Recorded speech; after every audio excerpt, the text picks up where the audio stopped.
What's good, Josh? Your guy Makai. Welcome back to my channel. And today I'm going to be trying one of them, hot take videos that people be doing in, the NBA space on YouTube, where you ask people to give them, their hot takes. No, you ask people to give you their hot takes. Then you look at them, you read them, understand them, and then, say what you think about the topic. And this is one of the easier videos I've ever had to make, and it's, one of the more fun videos I've ever gotten a chance to make. So let's, get right into it. First thing I got is Steve Nash was a better floor general than LeBron. And that's coming from my guy Mason over on Twitter. And with this, Steve Nash being a better floor general than LeBron, Steve Nash is one of the greatest passers of all time, one of the greatest point guards. And he was really, really good at what he did, but LeBron James has a certain scoring gravity to where when he drives, defenses feel the need to, collapse in the paint. And I don't think Steve Nash, garnered that same defensive attention that LeBron does. Therefore, the passes he were making were much more, difficult for him to make. So LeBron, he makes life, easier for his teammates because their guys are gonna come off of them. He's gonna make, smart, easy passes because of the scoring gravity that he has. So that's what I think about that one right there. And the next thing I have is from Reese, and it says Aaron Gordon thumbs down emoji. I'm assuming the thumbs down emoji means that Aaron Gordon is trash. And while I do agree that Aaron Gordon has, a number 2 option like he was on the Magic for a minute, I do agree in that role that Aaron Gordon may be a little whack, but in the role he's in right now where he's like the, 4th, 5th option offensively, I think this is the role that perfectly suits him, and I think he's going to be really, really good in this role. All he has to do is just make wide open threes, roll to the rim hard, and play good defense. It's pretty simple. And the next one I have is from the layup line, and it says instead of adding teams, the NBA should actually get rid of a few. And with this, I don't really think so, because it's gonna, create a lot of issues with money. It's gonna create a lot of issues with, playoff seeding. And if the NBA gets rid of teams, then it'll just create a lot of unnecessary issues. A lot of people all over the world are gonna be mad when their teams get, booted from the NBA. And with the whole adding new teams, I don't think they should add new teams either, honestly. I think it's fine the way it is. If they want to add, another team, they're gonna have to add one more to keep it at the even number. So it's just gonna be a lot of headaches, and I think the NBA is fine the way it is right now. And from my guy Andy on Twitter, he says Dennis Schroeder first team defense. Dennis Schroeder is a pretty good defender. I'm not even gonna lie. Lakers still had a top defense even when Anthony Davis was out, and I know that Dennis Schroeder was a big part of that.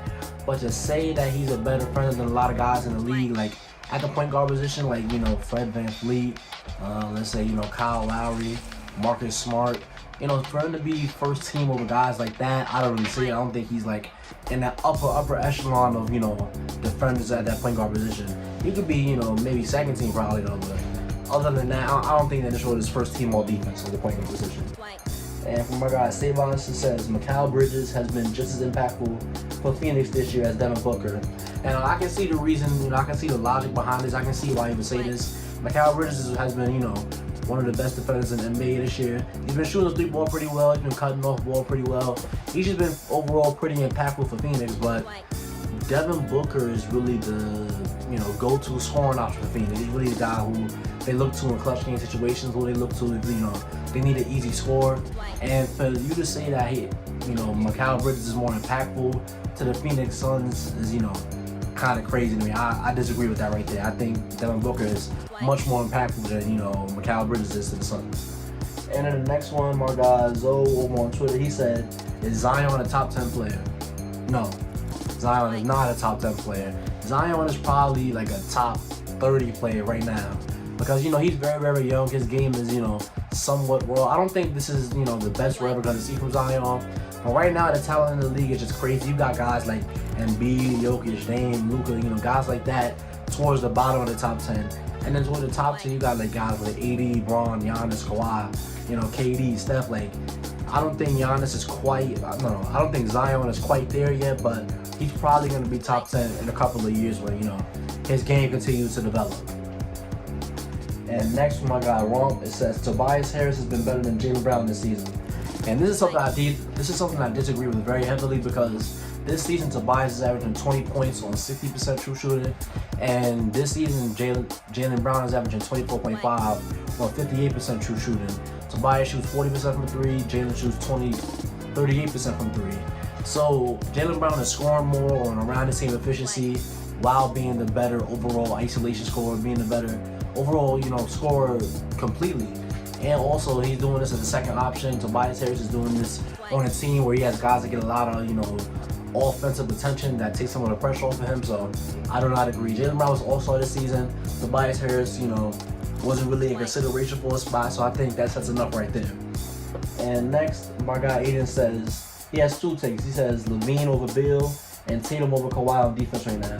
Levine over Beal is, they're kind of interchangeable with me. They're both just, very, very top tier scorer. They both around, 28, 30 points per game. But right now, I have to say that probably Beal is most likely better because I think he's a better scorer. I think he's probably, more efficient. I think he he's probably a better defender. And if they're both scorers, it's really interchangeable. Sometimes I feel like Levine is better. Sometimes I feel like Beal is better. But overall, even though I'm a Bulls fan, I'm going to have to go with, Bradley Beal here. And Jason Tatum better than Kawhi Leonard on defense.